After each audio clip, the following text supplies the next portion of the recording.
Now, first numerical is find the dimensional formula of epsilon naught. आपको पता है epsilon naught का मतलब हो गया वैक्यूम, ठीक है।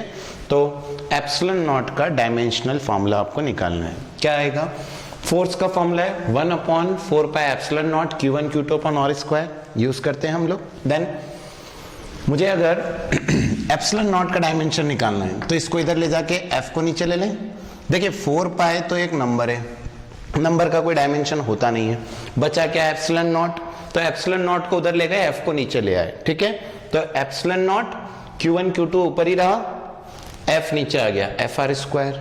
लेकिन हम ये जानते हैं कि Q1 Q2 का कोई डायमेंशन नहीं होता है, क्योंकि दे आर नॉट फंडामेंटल। हमने 7 फंडामेंटल्स जो पढ़े हैं उसमें चार्ज का नाम नहीं है, उसमें है current, that is the ampere. तो मुझे चेंज करना होगा Q को, and we know that I is equals to Q by T। तो Q कितना होगा? IT। तो मैंने ये Q1 की जगह IT, Q2 की जगह भी IT पुट किया। And then F is MA, पता ही है आपको, and R square as it is. Now I is the fundamental ampere, एक बार I तो 2 बार हो गए, तो ampere square. Then time into time का square. Then m as it is, and acceleration का क्या होता है? LT-2, तो एक्सेलरेशन की जगह LT-2। एंड रेडियस का square that is L square. ये भी क्लियर है, डिस्टेंस के लिए L यूज करेंगे ना। अब L क्यूब हो गया, नीचे ऊपर जाएगा L-3, नीचे m ऊपर जाएगा m-1, तो m-1 L-3, t पहले से स्क्वायर था, ये -2 ऊपर जाएगा तो t की power 4 and ampere square as it is. So what is the dimensional formula of epsilon naught? m-1 L-3 T4 a square. Very easy, clear. That next numerical. A charge of 1 coulomb is placed at the top of your college building. एक 1 coulomb का charge आपके college की building के ऊपर रखा, and another equal charge at the top of your house. वही का वही equal बोला, मतलब आपके घर पे भी 1 coulomb रखा, ठीक है, आपके घर की छत के ऊपर, एक आपके कॉलेज पे, एक आपके घर के ऊपर। सेपरेशन बिटवीन 2 चार्जेस 2 किलोमीटर, और दोनों के बीच का डिस्टेंस कितना है? 2 किलोमीटर, आपके घर से कॉलेज तक का डिस्टेंस। तो वो चार्ज के बीच का डिस्टेंस हो गया। Find the force exerted by the charge on each other. दोनों एक दूसरे पे कितना फोर्स लगा रहे हैं ये आपको बताना है। How many times of your weight is this force? आपके वजन से कितना गुना ये फोर्स है, ये आपको दूसरी चीज कैलकुलेट करनी है। फर्स्ट फोर्स निकालना है, 2 चार्ज में जिनके बीच का सेपरेशन कितना गिवन है? 2 किलोमीटर। तो देखिए Q1 Q2 बराबर है, कहा गया इक्वल, मैंने इसको Q मान लिया और दोनों की वैल्यू 1 कूलम है, बराबर। डिस्टेंस 2 किलोमीटर था, किलोमीटर से मीटर में चेंज किया, 2 × 10⁻³ मीटर, ये भी क्लियर। देन फॉर्मूला फोर्स का K Q1 Q2 upon R square, K की वैल्यू 9 × 10⁻⁹, Q1 एंड Q2 कितनी वैल्यू है? 1 × 1, clear. Divided by R square, मतलब 2 × 10⁻³ का होल स्क्वायर हो गया, R की जगह 2 × 10⁻³। वैल्यू कैलकुलेट करने पर फोर्स आया 2.25 × 10⁻³ न्यूटन। देखिए बहुत इजी है, Q1 Q2 की वैल्यू थी, पुट किया, आंसर आ गया। That is the force between the 2 charge. अब आपके वजन से कितना है? तो suppose your mass is 40 kg, आपने आपका वजन 40 kg मान लिया। देन वेट कितना होगा आपका? mg। फोर्स चाहिए ना, मास हमारे लिए काम का नहीं, हमारे लिए वेट काम का है। तो वेट कितना होगा? mg 40 × 10 400 न्यूटन, मतलब आपका वजन 400 न्यूटन है ना। अब दोनों को डिवाइड कर लेते हैं, weight of body divided by force between the 2 charge. तो हमें मिल जाएगा रेशियो कितना आ रहा है? Weight of the body 400, force between 2 charge अभी निकाला 2.25 × 10⁻³ दैट इज 2.25 × 10⁻³। दोनों को डिवाइड करने पर वैल्यू आई 1/5.6। इसका इधर मल्टीप्लाई हो जाएगा 5.6 का, कम्स आउट टू बी, तो force between 2 charge is 5.6 times the weight. आपका अगर वजन 40 किलो सपोज किया जाए तो उसका 5.6 टाइम्स है। ऐसा कुछ भी आ सकता है, हमें तो सिर्फ पैटर्न समझना था कि किससे कितना गुना निकालना हो, तो दोनों का डिवाइड कर देंगे। किसी और चीज में पूछेंगे तो उसका divided by force between the 2 charge. तो दोनों ही बहुत ही आसान न्यूमेरिकल, क्लियर है आपको, नोट कर लीजिए इसको।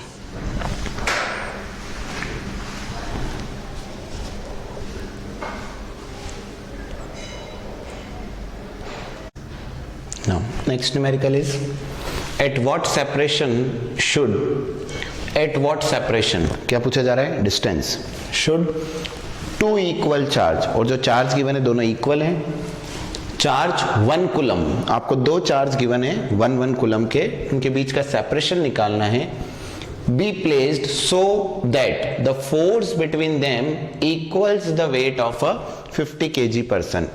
जितना एक 50 किलो वजन के 50 किलो एक व्यक्ति का वजन है, उसका जो फोर्स है दैट इज 50 इंटू 9.8, यही उसका वेट होगा mg, 50 इंटू 9.8, इतना फोर्स आपको चाहिए। तो कितनी दूर रखें हम किसको, दो चार्ज जिनका मैग्नीट्यूड कितना है 1 कूलम। तो आपको क्या क्या गिवन है, let the distance between them be x, हमने सपोज कर लिया कि हम उसको x दूरी पर रखेंगे, तो q1 is equal to q2, given है दोनों इक्वल चार्ज और दोनों की वैल्यू कितनी है 1 कूलम, एंड हमें फोर्स कितना चाहिए 50 kg पर्सन के वेट के बराबर, मतलब mg 50 इंटू g और 50 into 9.8 comes out to be 490। तो फोर्स कितना चाहिए 490, चार्ज की वैल्यू गिवन है 1 कूलम। फॉर्मूला हमें पता है कूलम्स लॉ के according k q1 q2 upon r square, r की जगह हमने कितना सपोज किया है x, तो x स्क्वायर हो जाएगा, ठीक है, x स्क्वायर को इधर ले जाएंगे, फोर्स नीचे आएगा, x square is equal to k as it is q1 q2 और f नीचे, k की वैल्यू आपको पता है इन वैक्यूम, हमें जब तक गिवन नहीं है तो हम यही मान के चलेंगे कि वो वैक्यूम में या एयर में। तो यहां पर कितना हुआ, k की value 9 into 10 power 9, 9 into 10 power 9, and q1 q2 1 हो गए आपके पास, q1 q2 की वैल्यू कितनी आ गई आपके पास, that is the 1 force 490 given है, सारी वैल्यूज गिवन थी, k की वैल्यू 9 इंटू 10 पावर 9, q1 और q2 दोनों इक्वल थे, दोनों की वैल्यू 1 कूलम पुट की, ठीक है, and force given 490, wait of a person 50 kg, सबको सॉल्व करने पर वैल्यू आ गई 4.3 इंटू 10 पावर 3 मीटर। मतलब अगर आप इसको इतनी दूर पर रखेंगे दो चार्ज को, तो वो कितना फोर्स लगाएंगे एक दूसरे पर, जितना एक 50 किलो व्यक्ति के वजन का होता है, ठीक है। Next numerical, two equal charge, again two equal charge given है, are placed at a separation of 1 metre, दो बराबर चार्ज 1 मीटर की दूरी पर रखे हैं, what should be the magnitude of charge, हमें अब इस बार चार्ज निकालना है। ऊपर वाले क्वेश्चन में क्या निकाला था हमने, डिस्टेंस, ऊपर वाले क्वेश्चन में डिस्टेंस निकाला कि दो चार्ज के बीच में डिस्टेंस कितना है, इस क्वेश्चन में हम निकाल रहे हैं उसका मैग्नीट्यूड क्या है चार्ज का, जिसको कितना दूर रखा है 1 metre, so that the force between them equals the weight of a 50 kg person. Question में आपके पास अगेन फोर्स सेम है, मतलब वही 490 न्यूटन, क्योंकि 50 kg पर्सन का क्या निकालना है, फोर्स गिवन है, लेकिन अब कह रहे हैं दोनों को 1 मीटर पर रखा है, तो कितना चार्ज होना चाहिए कि इतना फोर्स बने।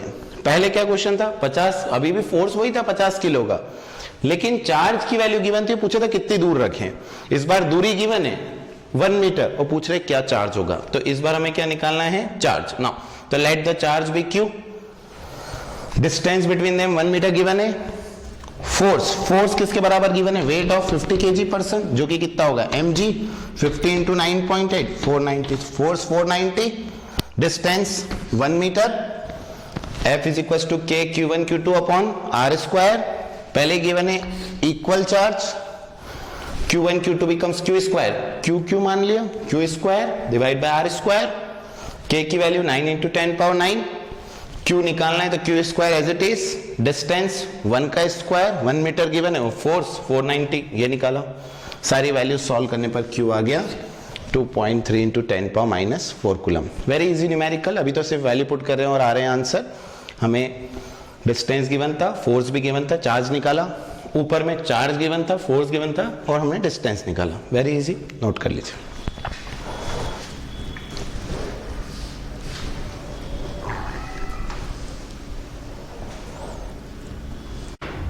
Now next numerical is find the electric force between two proton, दो प्रोटॉन के बीच में आपको फोर्स निकालना है, separated by a distance of 1 Fermi, और दोनों के बीच की इस बार distance 1 Fermi।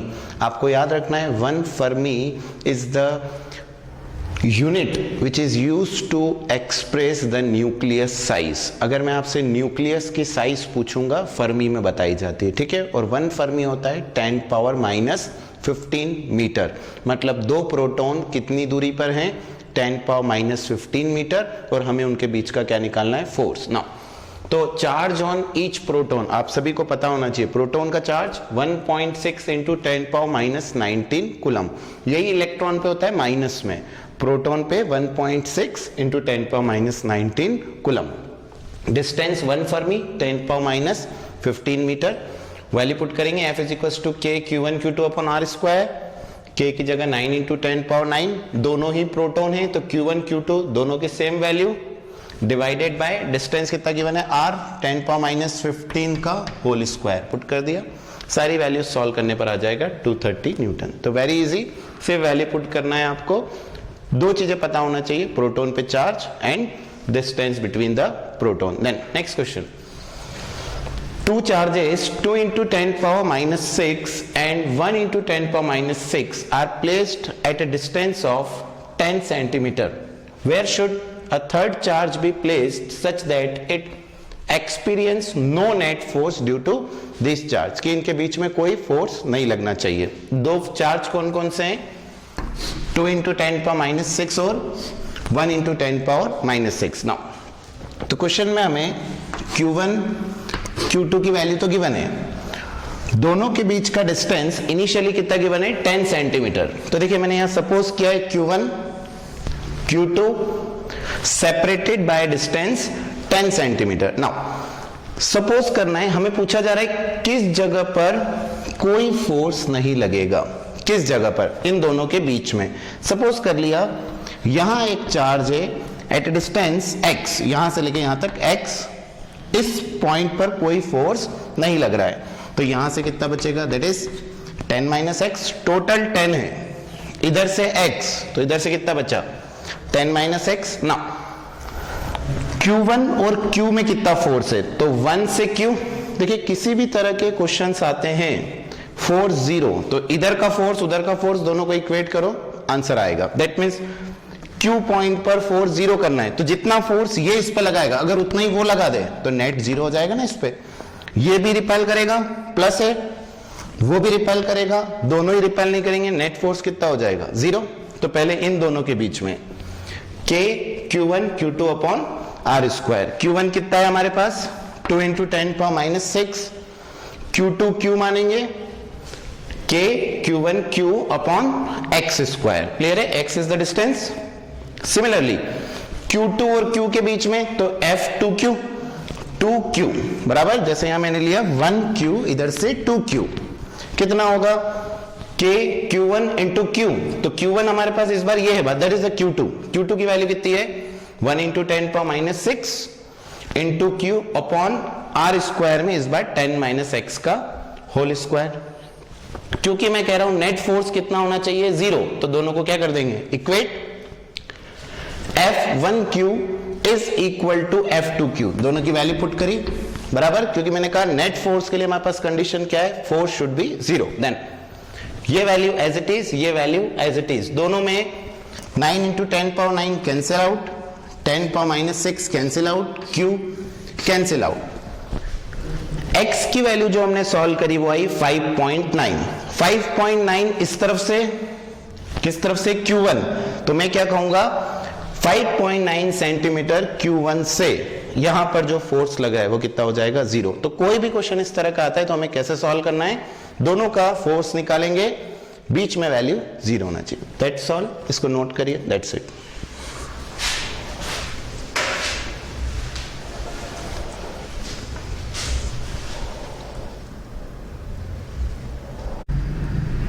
Now next numerical is two charges 2 into 10⁻⁻6 coulomb and -1 into 10⁻⁻6 coulomb. देखिए ये क्वेश्चन सेम है, सिर्फ जस्ट इससे पहले जो हमने क्वेश्चन किया उसमें ये +1 into 10⁻⁻6 था, और अब ये कितना हो गया, -1 into 10⁻⁻6 are placed at a separation of 10 centimetre, वही दूरी रखी जो पहले थी। आपको बताना है locate the position of third charge where net force is 0, जहां नेट फोर्स 0 हो जाए, वो पॉइंट हमें लोकेट करना है। Now Q1 and Q2 are the two charges separated by distance 10।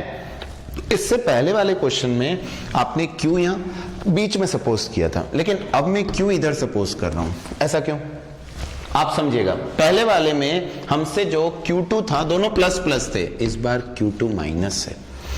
अब अगर ये माइनस है और मैं यहां पर सपोज करिए यहां मैं Q रख देता हूं, ठीक है। इक्विलिब्रियम का मतलब होता है ना इधर जाए ना इधर जाए, लेकिन अब अगर ये चार्ज प्लस है तो ये वाला इसको रिपेल करेगा और वो उसको खींच लेगा, मतलब Q2 भी इसको खींच रहा है Q को, और ये भी इसको धक्का दे रहा है, तो ये तो इधर ही जाएगा ना, और हम तो चाहते हैं वो कहीं नहीं जाए, मतलब यहां रखना गलत है, इसीलिए हमने इस चार्ज को इस तरफ माना। अब देखिए इसमें क्या है, तो ये इसको इधर खींचने की कोशिश कर रहा है, माइनस Q2 इस Q को खींच रहा है और ये Q इसको रिपेल कर रहा है, ये Q1 इस Q को धक्का दे रहा है और Q2 इसको खींच रहा है, हो गया इक्विलिब्रियम। अगर मैं यहां रखता तो ये भी धक्का देता और ये भी खींच लेता, तो ये इसी के पास चला जाता, लेकिन इस केस में ये वाला Q अगर यहां मानते हैं तो Q2 खींच रहा है और Q1 धक्का दे रहा है, इसलिए यहां रखा गया। आया समझ में? बाकी सब पैटर्न सेम। नाउ अब Q1 और Q के बीच में फोर्स, तो इसको मान लें F1Q के Q1 कितना है, Q1 2 × 10⁻6 इंटू Q, और इन दोनों के बीच का डिस्टेंस कितना हो जाएगा, 10 + x हो जाएगा, 10 + x तो हो गया 10 + x का स्क्वायर। सेकेंड, जब F2Q, अब इनकी बारी, K और Q इस बार माइनस में है, तो -1 × 10⁻6 into Q divide by x², इन दोनों के बीच की दूरी तो x है। सिर्फ कंसेप्ट इस Q को रखने का, ये बहुत इंपॉर्टेंट है बोर्ड एग्जाम में भी, तो Q का क्लियर है कंसेप्ट। पहले इन दोनों में तो 10 + x, इन दोनों में x, दोनों को इक्वेट किया, क्योंकि नेट फोर्स के लिए दोनों इक्वल होना चाहिए। F12 की वैल्यू, F2Q की वैल्यू, सब चीजें कैंसिल आउट, K से K कैंसिल, Q से Q कैंसिल, 10⁻6 से ये भी कैंसिल, कितना बचा इस तरफ, 2 डिवाइडेड बाय 10 + x का होल स्क्वायर, इस तरफ 1/x², ट्रांसफर किया x² इस तरफ उधर से और 2 को उधर नीचे ले लिया, तो इस तरह की इक्वेशन बनेगी। अंडर रूट इस पर ट्रांसफर किया, क्रॉस मल्टीप्लीकेशन, तो ये इधर √2x = 10 + x, x को इधर लिया, √2x - x = 10, √2x - x में √2x कॉमन, तो √2 - 1 = 10, एंड √2 की वैल्यू 1.414 - 1 = 10, x इंटू 0.414, 1.414 में से 1 गया तो 0.414 = 10, एंड देन x की वैल्यू निकाली 24.15 मीटर, नहीं sorry it is centimetre, centimetre में आएगा क्योंकि 10 सेंटीमीटर रख रखा है हमने, पूरे टाइम में सेंटीमीटर ही चलने दिया, ठीक है। तो आंसर आया 24.15, that is the value of x, ये वाला 24.15। तो अगर कोई Q1 से पूछेगा तो 10 और प्लस हो जाएगा, Q2 से पूछेगा तो केवल 24.15। तो आंसर आपको आएगा। सिर्फ इसमें एक नई चीज जो सीखनी है आपको वो ये थी कि इस Q को कहां रखें, क्योंकि एक प्लस था एक माइनस था। अगर ये दोनों ही चार्ज Q1 Q2 प्लस होते तो इन दोनों के बीच में रखना है, लेकिन अगर यहां पर माइनस हो एक तो आइदर आप इधर भी सपोज कर सकते हैं और आइदर इधर भी सपोज कर सकते हैं। ये कोई कंपल्शन नहीं कि आप उधर ही माने, आप इधर से भी मान लें, आंसर यही आना है। तो क्लियर है आप सभी को, नोट कर लीजिए इसको, दैट्स ऑल।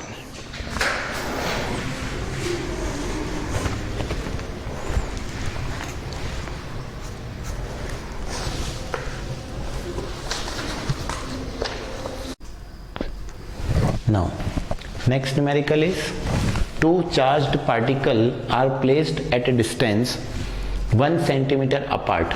दो पार्टिकल को कितनी दूरी पर रख रखा है, 1 centimetre. What is the minimum, word ध्यान रखना है, minimum possible magnitude of the force. हमसे मिनिमम फोर्स पूछा जा रहा है acting on each charge, her charge पर मिनिमम से मिनिमम कितना फोर्स हो सकता है। देखिए मिनिमम फोर्स की बात हो रही है, तो फर्स्ट थिंग डिस्टेंस आपको गिवन है 1 सेंटीमीटर, डिस्टेंस मिनिमम कुछ नहीं होता है, तो उन्होंने दिया है कि डिस्टेंस 1 सेंटीमीटर, कितना मिनिमम चार्ज होना चाहिए। तो हम जानते हैं सबसे कम चार्ज जो पॉसिबल है वो कितना है, 1.6 × 10⁻ माइनस 19 कूलम। क्वांटाइजेशन में हमने पढ़ा है, मिलिकन ऑयल ड्रॉप एक्सपेरिमेंट से ये प्रूव हो चुका है, सबसे कम चार्ज जो है वो है 1.6 इंटू 10⁻⁻19 कूलम। तो यहां पर हमारे पास जो फोर्स पूछ रहे हो मिनिमम से मिनिमम, तो किस में होगा, जो सबसे छोटा चार्ज है, तो Q की वैल्यू हमारे पास इनडायरेक्टली मिनिमम कह के उन्होंने Q की वैल्यू कितनी दी है, 1.6 इंटू 10⁻⁻19। इस क्वेश्चन में बस यही कंसेप्ट है कि मिनिमम का क्या मतलब, मैक्सिमम तो कुछ भी हो सकता है, मिनिमम में 1.6 इंटू 10⁻⁻19 और डिस्टेंस कितना गिवन है 1 सेंटीमीटर। 1 सेंटीमीटर को चेंज कर लिया 10⁻2 मीटर। सभी को पता है k q1 q2 upon R square, k की वैल्यू q1 q2 दोनों ही कितने हैं मिनिमम के लिए 1.6 इंटू 10⁻19, आर गिवन है 10⁻2, स्क्वायरिंग करी, सॉल्व करने पर आ गया 2.3 इंटू 10⁻24 न्यूटन। मतलब मिनिमम फोर्स दो चार्ज में अगर उनको 1 सेंटीमीटर पर रखा जाए तो इतना लगता है। ठीक है, क्लियर है मिनिमम का concept. Now second numerical, estimate the number of electron in 100 gram of water. 100 ग्राम पानी में कितने इलेक्ट्रॉन होते हैं ये आपको बताना है। How much is the total negative charge, और कुल मिला के 100 ग्राम पानी पे कितना नेगेटिव चार्ज है, आ रहा है ये क्लियर, ये आपको बताना है। Now first, number of electron in 1 H2O, केवल एक H2O, एक मॉलिक्यूल, केवल एक मॉलिक्यूल H2O में कितने होंगे 10। कैसे निकाला समझिए, हाइड्रोजन का एटॉमिक नंबर 1 है और atomic number is the number of electron, तो हाइड्रोजन कितने हैं 2, तो 2 हाइड्रोजन में 2 इलेक्ट्रॉन। ऑक्सीजन का एटॉमिक नंबर कितना है 8, तो 8 is the number of electron, तो टोटल कितने हो गए 2 + 8 10। तो हमारे पास यहां पर number of electron in 1 H2O is 10। Now number of electron इन 1 मोल, अब 1 मोल कितना होता है 6.023 इंटू 10⁻23, तो उसमें कितने होंगे, जब एक में 10 हैं तो 1 मोल में कितने होंगे, मल्टीप्लाई हो जाएगा, तो 1 मोल में 6.023 इंटू 10⁻23 इंटू 10। क्लियर। देन 1 मोल H2O को 18 ग्राम भी कह सकते हैं। आप जानते हैं molecular mass is equals to 1 mole होता है, H2O का कितना होगा 2 + 16 18 ग्राम। तो हम ये कह सकते हैं कि 18 ग्राम H2O कंटेन्स इतने नंबर ऑफ इलेक्ट्रॉन, कितने 6.023 इंटू 10⁻23 इंटू 10। तो 1 ग्राम में कितने होंगे, डिवाइड बाय 18, और हमें कितने में पूछ रहे हैं वो 100 ग्राम वाटर में बताइए, तो इंटू 100। तो बहुत ही इजी न्यूमेरिकल। सपोज यहाँ NH3 होता कि NH3 में बताओ कितने हैं, तो N में कितने होंगे 7 और हाइड्रोजन में 3, तो भी 10 ही आएगा, लेकिन इसका मास 10 नहीं होता है, इसका मास होगा 17, 14 + 3। तब इक्वेशन क्या होगी कि 17 ग्राम कंटेंस इतना, 1 में कितना 100 में कितना, मतलब सिर्फ डिफरेंस 18 की जगह 17 होता है। तो आपको कंसेप्ट क्लियर है, किसी में भी नंबर ऑफ इलेक्ट्रॉन्स अगर हमें निकालना हो तो पहले एक में कितने, 1 मोल में कितने, 1 मोल उसका मास के बराबर, तो उतने मास में इतने, तो यहां लिख सकते हैं 18 ग्राम में इतने, तो 1 में कितना और 100 ग्राम में कितना। 200 ग्राम में पूछते तो 200 ग्राम से निकाल लेते। क्लियर है। Then so number of electron कितने आ गए 3 इसको सॉल्व करने पर, ये जो इक्वेशन यहां बनी है इसको सॉल्व करने पर आ रहा है 3.34 इंटू 10⁻25 आएगा, ये समझ में। लेकिन सेकेंड पार्ट आपसे पूछ रहे हैं how much is the total negative charge on this electron. तो नंबर ऑफ इलेक्ट्रॉन कितने हैं हमारे पास, this is the number of electron according to equation of quantisation, Q is equals to NE, ये N हो गया 3.34 इंटू 10⁻25 और E कितना है 1.6 into 10⁻19 that is on 1 electron, तो इतने पे कितना, दोनों का मल्टीप्लाई। तो हमें पता है टोटल नेगेटिव चार्ज कितना आ जाएगा 3.34 इंटू 10⁻25 मल्टीप्लाइड बाय 1.6 इंटू 10⁻19, ये इससे भी निकाल सकते हैं। Q is equal to NE, Q निकालना है चार्ज, N हमारे पास ऊपर आ गया, E की वैल्यू 1.6 इंटू 10⁻19 कूलम, इसको मल्टीप्लाई करेंगे आंसर आ जाएगा। तो क्लियर है आप सभी को, इस पूरे क्वेश्चन को नोट कर लीजिए, दैट्स ऑल।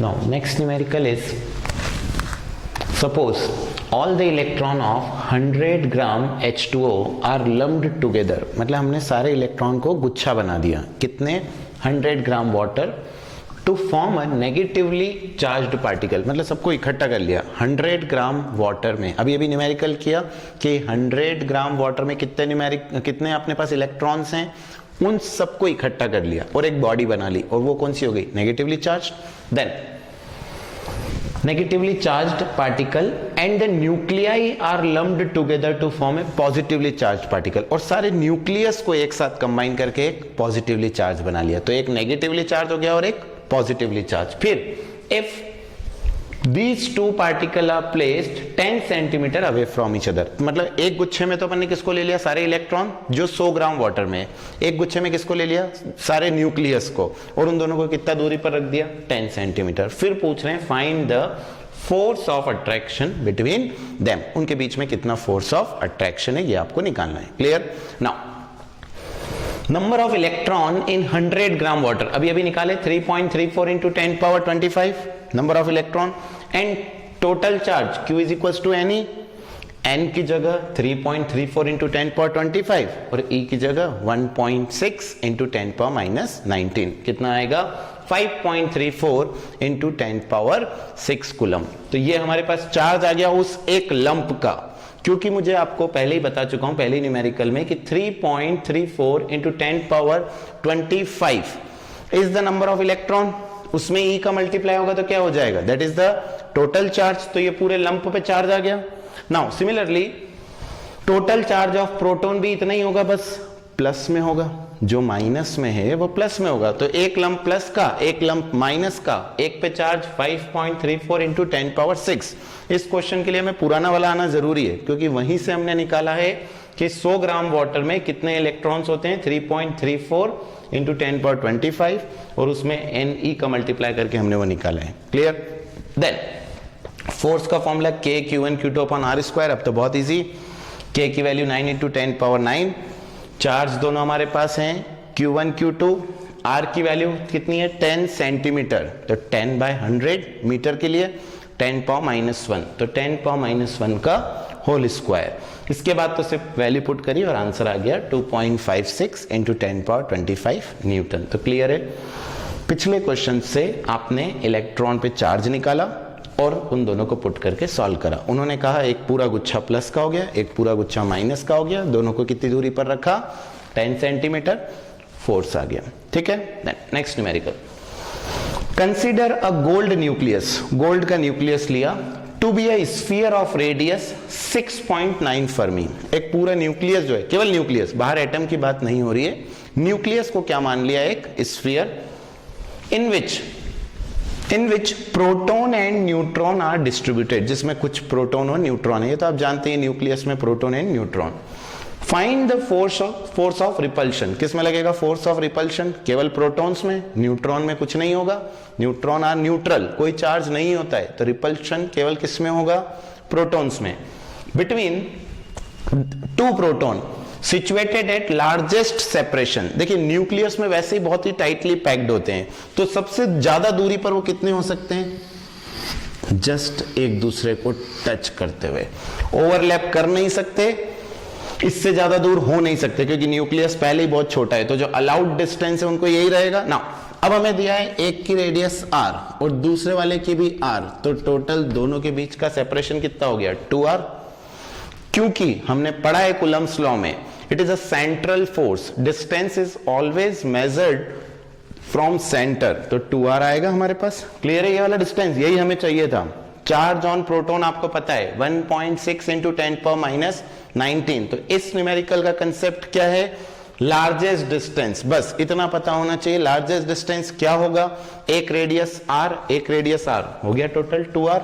नाउ अब the largest separation between two proton is 2r, समझ में आ गया 2r कैसा आया, and we know that charge on proton 1.6 into 10 power minus 19 coulomb, ये तो है ही, आपको पता ही है, electron proton same charge, and r कितना गिवन है आपको रेडियस, इट इज 6.9 फर्मी, तो यहां कितना हो जाएगा डिस्टेंस दोनों के बीच में, r is equals to 2 into 6.9 comes out to be 13.8 fermi. Force निकालना है K Q1 Q2 upon R square, k की value 9 into 10 power 9, Q1 1.6 into 10 power minus 19। Same here एक और बार, लेकिन डिवाइड में जब करना है तो ध्यान रखिएगा 1 फर्मी, पहले भी बात कर चुके हैं, 10 पावर माइनस 15 मीटर होता है, तो यहाँ पर 13.8 फर्मी था, 13.8 इंटू 10 पावर माइनस 15 का होल स्क्वायर, पूरा सॉल्व करने पर आ रहा है 1.2 न्यूटन। तो इस क्वेश्चन से आपने क्या कंसेप्ट सीखा है कि अगर दो स्फीयर हैं और लार्जेस्ट मैक्सिमम पॉसिबल डिस्टेंस जो न्यूक्लियस में हो सकता है वो r, क्योंकि इससे ज्यादा जगह है नहीं उनके पास, एक दूसरे को ओवरलैप कर नहीं सकते, इससे ज्यादा जगह नहीं है कि वो दूर हो जाएं, तो मैक्सिमम 2r। क्यों 2r? Because of central force, distance is always measured from centre. Clear है दोनों न्यूमेरिकल? नोट कर लीजिए दोनों न्यूमेरिकल्स को।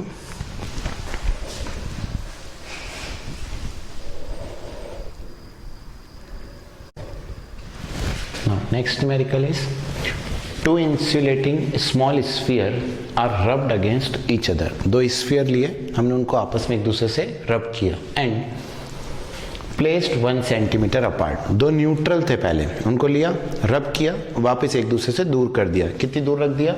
1 centimetre apart. If they attract each other, सबसे पहली चीज तो वो अट्रैक्ट क्यों करेंगे? देखिए पहले दोनों क्या थे? न्यूट्रल, लेकिन जब मैंने रब किया तो एक स्फीयर दूसरे को इलेक्ट्रॉन दे देगा। हमने पढ़ा है charging due to friction, it is known as frictional electricity. तो जब एक दूसरे के ऊपर रब करेंगे तो एक जना इलेक्ट्रॉन लूज करेगा, दूसरा जना इलेक्ट्रॉन गेन करेगा। तो एक जो लूज करेगा वो प्लस हो जाएगा, दैट मीन्स पॉजिटिवली चार्ज, जो गेन करेगा वो नेगेटिवली चार्ज, और एक प्लस और एक माइनस एक दूसरे को आप अट्रैक्ट करेंगे। तो आपने कहा दो स्फीयर लिए, दोनों को रब किया और दोनों को 1 सेंटीमीटर दूर रख दिया। If they attract each other with a force of 0.1 Newton, उससे वो अट्रैक्ट कर रहे हैं एक दूसरे को। क्लियर है अट्रैक्ट क्यों कर रहे हैं? Then how many electron were transferred from one sphere to the other. आपको ये बताना है कि एक स्फीयर से दूसरे पर कितने इलेक्ट्रॉन गए। आप सभी जानते हैं क्वांटाइजेशन की इक्वेशन, क्या फॉर्मूला होता है? Q is equals to NE, बराबर। तो लेट जितना एक पे लूज होगा, ये हम पढ़ चुके हैं, कंजर्वेशन ऑफ चार्ज, प्रॉपर्टी है चार्ज की, जितना एक लूज करेगा उतना ही दूसरा गेन करेगा। तो यहां पर हम ये कह सकते हैं let small n be the number of electrons, और एक इलेक्ट्रॉन पे चार्ज कितना होता है? 1.6 इंटू 10 पावर माइनस 19। तो जो भी ट्रांसफर होगा Q वो NE के बराबर होगा। Clear? Q is equals to NE, और हमें क्या फाइंड करना है? N। मतलब जहां अभी हम Q रखते थे उसकी जगह NE रखेंगे। देखिए क्या है, फोर्स गिवन है 0.1 न्यूटन, आर कितना गिवन है? 1 सेंटीमीटर, चेंज करा 10 power minus 2 metre, 10 power minus 2 हो जाएगा, सेंटीमीटर को काय में बदला? Metre. Then force k q1 q2 upon r square, force की जगह 0.1 रखना है, k की वैल्यू आपको पता है, r की भी वैल्यू पता है, सिर्फ चेंज कहां आना है वो है q। q की जगह हम NE रखेंगे, दैट इज NQ मैंने मान लिया, बट याद रखें यहाँ q क्या है? E, और E कितना होता है? 1.6 इंटू 10 पावर माइनस 19। आप इस इक्वेशन को देखिए, 9 into 10 power 9 as it is, n into n square, और ये दोनों Q कितना हो गया? Q स्क्वायर, और Q1 वैल्यू कितनी है? दैट इज E, और E की वैल्यू आपको पता है 1.6 इंटू 10 पावर माइनस 19 का whole square. Distance 10 power minus 2 का whole square become 10 power minus 4। देखिए इस क्वेश्चन में कुछ नया नहीं है, सिर्फ एक आपको नई चीज जो भी सीखनी है वो ये है, अगर नंबर ऑफ इलेक्ट्रॉन्स निकालना हो तो Q is equals to NE is the formula, and Q is equals to NE हमने यहाँ पुट किया है और N की वैल्यू सॉल्व की, बस और कुछ भी नहीं। As it is N square निकाला, फ्री करेंगे N स्क्वायर, 0.1 मल्टीप्लाई होगा 10 पावर माइनस 4, कैलकुलेशन से सब करेंगे, आंसर आएगा 2 इंटू 10 पावर 11। क्या नया सीखा? Q is equals to NE, number of electrons. ठीक है, now next question. NaCl molecule is bound due to electric force between Na plus and Cl minus। सभी जानते हैं NaCl में क्या होता है? Na plus and Cl minus, एक केटायन और एक एनायन, और दोनों एक दूसरे को क्या करते हैं? अट्रैक्ट। आपको बताना है taking the separation between them, दोनों के बीच की दूरी कितनी गिवन है? 2.75 into 10 power minus 8 centimetre.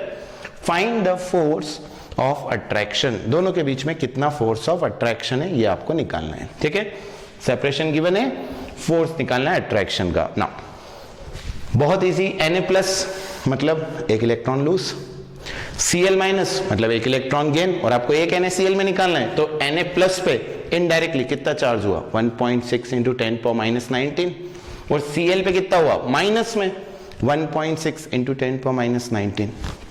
Clear है प्लस माइनस ना। तो हमारे पास फॉर्मूला Q1Q2 अपन R स्क्वायर, K की वैल्यू एज इट इज सिर्फ Q1Q2 में 1.6 इंटू 10⁻19 का होल स्क्वायर, और यहाँ R की जगह 2.75 इंटू 10⁻8 काय में गिवन था सेंटीमीटर, काय में बदलेंगे मीटर, इंटू 10⁻2 का होल स्क्वायर। सॉल्व किया, दैट इज द आंसर।